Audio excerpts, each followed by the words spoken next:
Well, it's an honor to be here and an honor to speak with you. I think you just heard the glossy version of my history. Even I was blushing at the end of that. And I'll give you the more uncensored version in the minutes to come. I will say that I'm a doctor, and medicine always lags behind the corporate world and all these acronyms. I had to look that up to figure out what that was. The only thing I knew about TED was it bolstered my children's already formidable arsenal of profanities as a movie. Has anyone seen it? So I wasn't sure what that was. So here's my question to the group.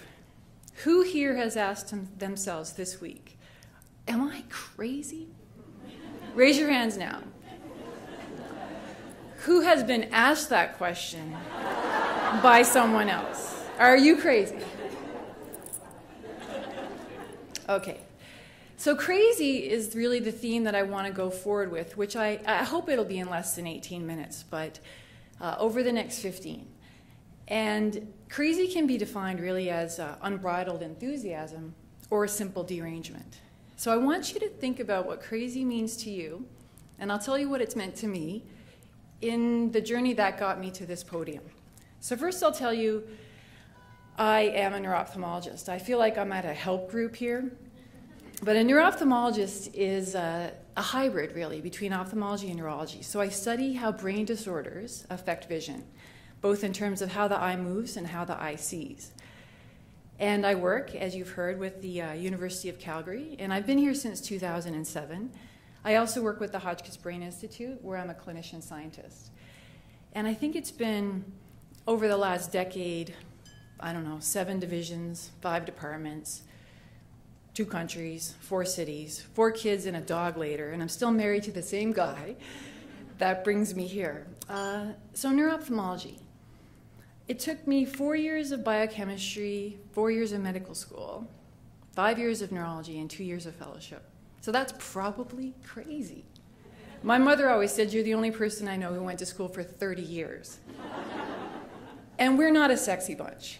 So even among nerds, neuro-ophthalmologists take the trophy. We are pedantic, methodical, obsessive-compulsive, nitpicking, pathologic people. And when I've been called that, I say thank you, guilty as charged. And, doing medicine was not my first choice. My mother hates this quote, because now she plays golf with all these doctors, and she thinks they're mad at her. I was actually going to be a writer in my second year of university, but I got so worn out by the artistic plight, and I kept getting, kind of soft endpoints, and I would do well in some courses and not in others, and I decided I wanted something with more explicit and objective criteria of achievement, so I thought I'll pursue the sciences. But it was quite funny because my mom had been a nurse for 30 years. And she did not think this was wise. She said, you're too soft, you'll end up with terrible posture, wearing horribly sensible shoes. And, there's truth in that. And 9 years later, when I finished medical school and I finished residency, I did have bad posture, but I was wearing heels. And I was again told, don't do neuro-ophthalmology. Firstly, no one can spell it. Even in the brochure, it has 2 H's. And no one knows what it is, and everyone's terrified of it. For God's sakes, don't do that. All of my friends, every single one of them were making reasonable choices. They had bills to pay, they had lifestyles to maintain, and they were sick of call after a decade. So I was told you should get a job. You can fill a need in Newfoundland where we need neurologists, and you'll be surrounded by your friends and family, and you'll have help looking after your kids, and you won't have long drives, and everything will work out. Or you can go pursue this very obscure, diverse, oblique, nobody knows what it is, discipline south of the border with your 5-week-old son. So what did I do? Do the thing you fear most, and death of fear is certain. So I left Newfoundland for Iowa, where they worship 3 things: football, corn, and Jesus, in that order. And I figured I'll hang with a different crowd. Now, Newfies, We don't go to bed before 3 a.m., and you do not call a Newfoundlander before midday on a Saturday morning, right? Not so in Iowa. Everyone's in bed by 8 and up by 4. So I thought, well, I'll embrace a studious existence of sobriety and study as hard as I can here to figure out how to spell neuro-ophthalmology. But I had some coping skills as a Newfoundlander, not boring if you're never sober, that I knew I could fall back on. We are nothing if not adaptable. Fort McMurray is the second biggest city in Newfoundland. But I was pleasantly surprised. So when I arrived in Iowa, out of the middle of these cornfields arose this gigantic institution. And I went on to have this amazing 2-year kind of part of my life where I was regularly working with opinion leaders in the field. I was fascinated by the tools I got to play with. I met incredible minds. It was impactful, it was inspiring, it was motivational. It was like nothing I'd ever experienced, and it was quite a surprise because I really went there not knowing what neuro-ophthalmology was, what I was getting myself into, largely in response to everybody else's fear that it was the wrong decision. So I did take risks. And I learned, you know, with their very interesting eye tools that I could see the brain like no one else.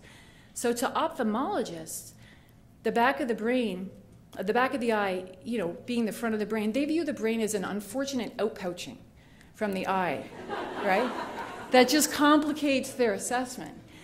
Whereas for me, I had this very interesting kind of view that I can look right back there. That's what you're looking at. I look right back there at vessels, and I look at nerve, and I look at raw brain tissue. And I have this very interesting view of the back of the brain, the back of the eye, the front of the brain, that can teach me about multiple sclerosis and Alzheimer's disease and stroke and brain tumors. So I was fascinated. And there I also kind of got the seed planted that research, being formalized curiosity, was something I really wanted to pursue. I had never done research until this time. So it's poking and prying with a purpose. And I developed a model where I could look through the eye in the way that we use the saying, the eye is the window to the soul. I could look through the eye to study the brain and better understand the diseases that I would be treating as a neurologist. And so I thought, well, gosh, like one interesting disease that I really want to study is multiple sclerosis. Canada has one of the highest rates in the world, and Alberta has one of the highest rates in Canada. So 1 in every 350 people has MS in our province. And 1 in every 5 of them presents with a vision problem. So I was all fueled by this great idea. I started inventing words and everything about my approach. I was young and enthusiastic. And I went to my mentors and I said, every brain tissue injury, every mechanism can be seen in the retina. I want to run with this. And my mentor said, I'm not letting you go off on some half-baked tangent and make me look bad. So I politely listened and I ignored him.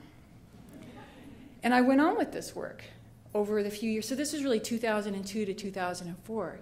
And I remember presenting it at the North American Neuro-Ophthalmology Society meeting, where the density of nerds is pathologic, and you could mine diamonds out of the anal sphincter tone in that room, right? And I presented this work, and I had a key opinion leader stand up, real senior guy, you know those guys with the gravelly voices, and he said, Fiona, interesting, but how is this going to change what we do? So I said, fair question. But the eye sees only what the mind is prepared to comprehend. So I have to convince them. So with money from the CNIB, I put together, along with other people who kind of saw the world the same way I did, we wrote seminal articles back in 2006 that showed we could use new, novel, non-invasive eye techniques to study the back of the brain, and in this case, better understand a disease like multiple sclerosis. So what started as a simple idea has actually changed how we follow these patients. So now, and you'll see it a little bit at the bottom, now the very tool that I studied as a fellow with that I got the idea about that was deemed crazy because it was new is an outcome measure in studies of multiple sclerosis and clinical trials that people all over Alberta are participating in and all over the world. So I've told you the good, I've alluded to the bad, but how about the ugly? So who here has heard this?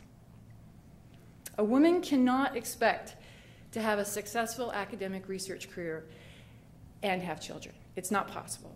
Or versions of that in whatever you have been. You know, whether you're in business, the corporate, raise your hands high. Who believes it? One person believes it. Daphne, stand up. So I was actually told that by a senior female opinion leader. It was actually very funny. So I was at a dinner, which is unusual, with 4 other women. And I was pregnant with my 4th child. And in the same stage of denial I had been in, I would not buy that awful maternity wear, you know, that has the big bows and the flowers. So I was jammed into this pair of pants that I couldn't close in the back. So I waddled and I sat down and I just hoped my pants didn't like completely explode to this table, only to hear this said. And I couldn't even like kind of calm my nerves with a glass of wine because I'm supposed to be acting appropriate as the more junior neurologist of the group. And I thought, that's quite interesting because I will admit this. For the first 10 years of my career, I never talked about kids because I assumed I would be mommy tracked. Like if you go in with, how the guys always have at the end of their talk, like a picture of their kids and everyone goes, oh. Right? That's the kiss of death as a woman, right? You're like, well, she's not going to be in on Monday, right? So I never talked about my being married or having kids. I just showed up and talked about the work. And that is honestly my comfort zone. This is not my comfort zone. So I thought, well, then at about the 10-year mark, there's beauty in turning 40, right? You just don't care, right? You just don't care, right? A good day is one with your underwear on the inside of your clothes. And if they don't like what you have to say, you do not care, right? So I don't care. There's my picture.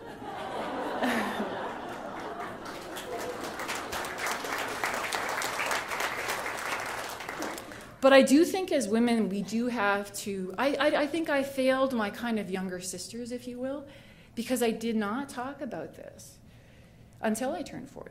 And I was one of those women who was back, the placenta was barely out and I was back at work, right? And that sends a very, very unhealthy message that you have to somehow drag your placenta behind you with a leash, or you're not committed, right? Or you're not committed. So I did that, and I told the jokes, the dedication versus commitment joke. Who's heard that one? Bacon and eggs. The chicken is dedicated, the pig is committed. So I was the pig for a long time. But now I feel like we do have to address this issue as a group, because I will be straight with you. I think that the women who were more senior to me were often harder about this issue than the men. So attrition in medicine is a very big problem. So more women are going into it, but more women are leaving it because they feel that they have this choice, like they can have this or this, not this and this. And that's wrong. So I think that that's not crazy, it's just wrong, right?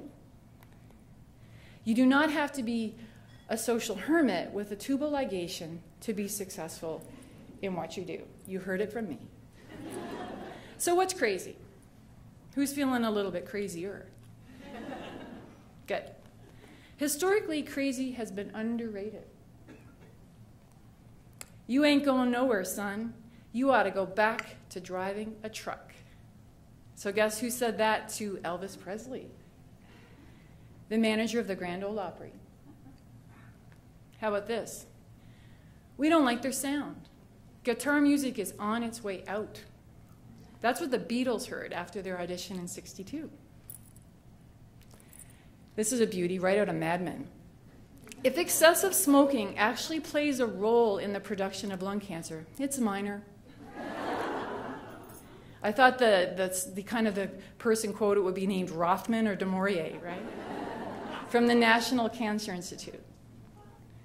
Television won't last. It's a flash in the pan. 1948, Mary Somerville. Who the hell wants to hear actors talk? Warner Brothers, 1927. There is no reason why anyone would want a computer in their home. So that's what the founder of DEC said in '77, arguing against the PC. If anything remains more or less unchanged, it will be the role of women. Sensible and responsible women do not want to vote. 1905. So I would say to you this: the only real voyage of discovery consists not in seeking new landscapes, but in having new eyes. So my very simple message, and probably an abbreviated one, is that we don't have to look for new opportunities and give up what we have, and we don't have to do it the way it's been done. It's right there in front of us to invent how we want to do it. So be a little crazy. Thank you.